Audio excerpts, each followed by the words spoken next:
गंगा यमुना सरस्वती ये प्रेम का पैगाम है, और जहां तीनों मिल जाती उसी का संगम बोलो नाम है, उसी का संगम। और उसी संगम पर 88,000 ऋषि बैठे हैं।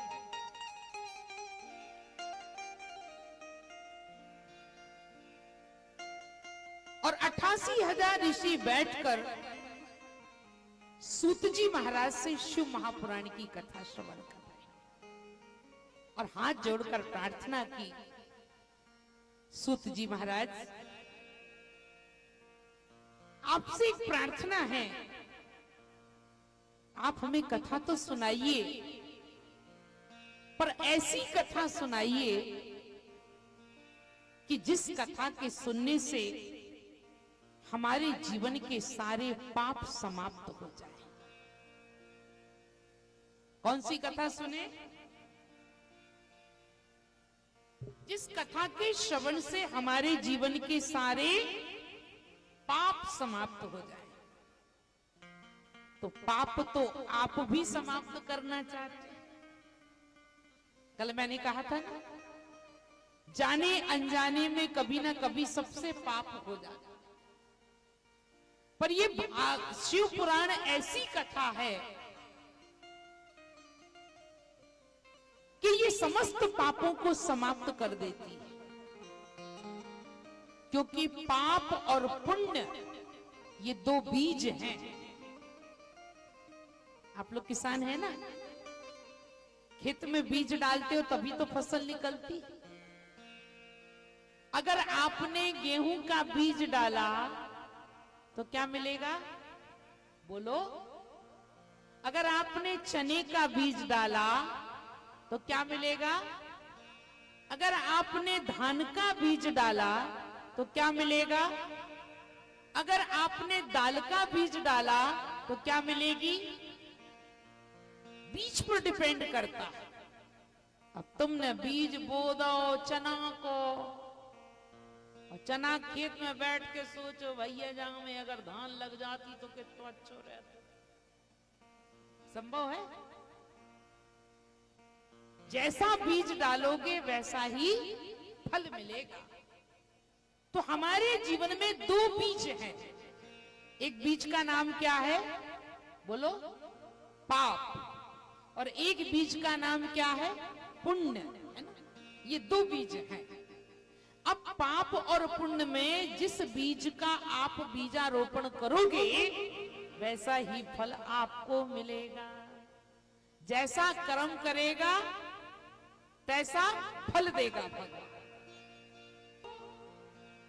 जो वृक्ष का हम बीज डाल दिया, हमने नीम का बीज डाल दिया तो क्या मिलेगा? निबोली मिलेगी। हमने आम का बीज बो दिया तो क्या मिलेगा?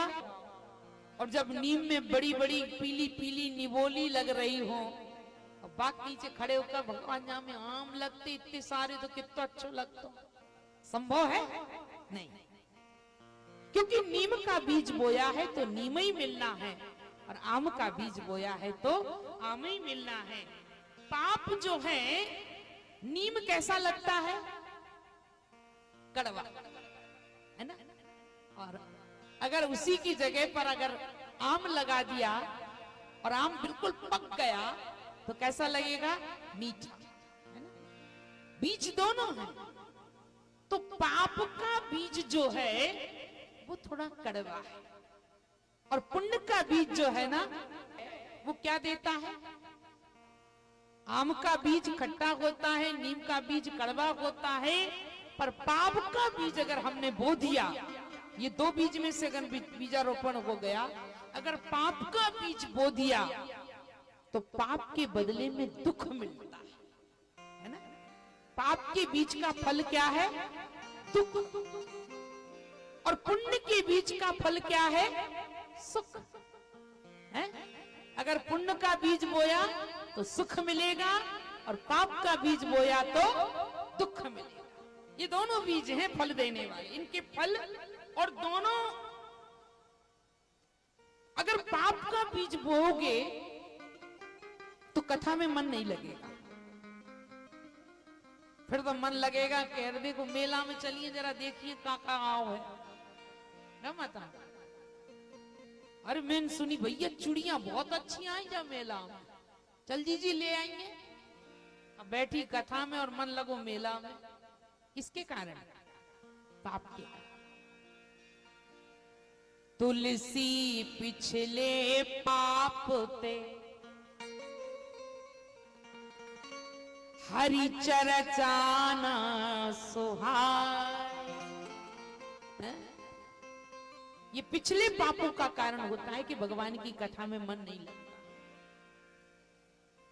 हरि चरचाना सुहाय, तो का कर है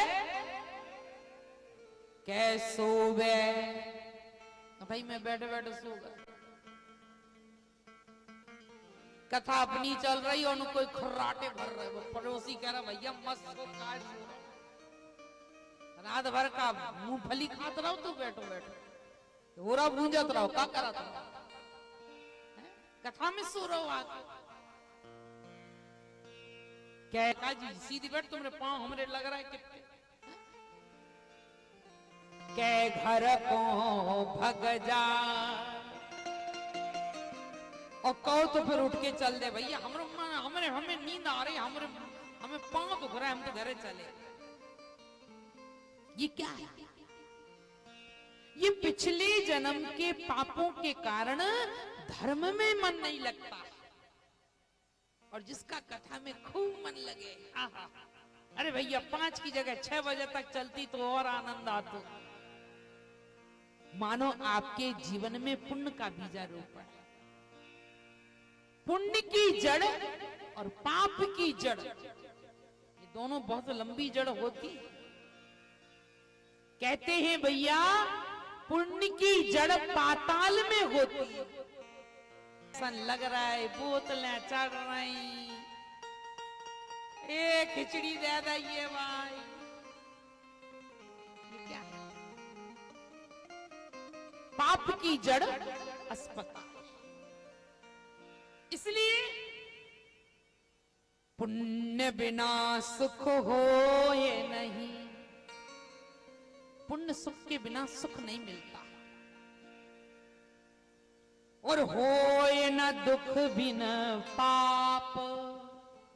अगर आपके जीवन में सुख है तो समझ लेना आप पुण्यात्मा, और अगर आपके जीवन में दुख है तो समझ लेना आप पापात्मा।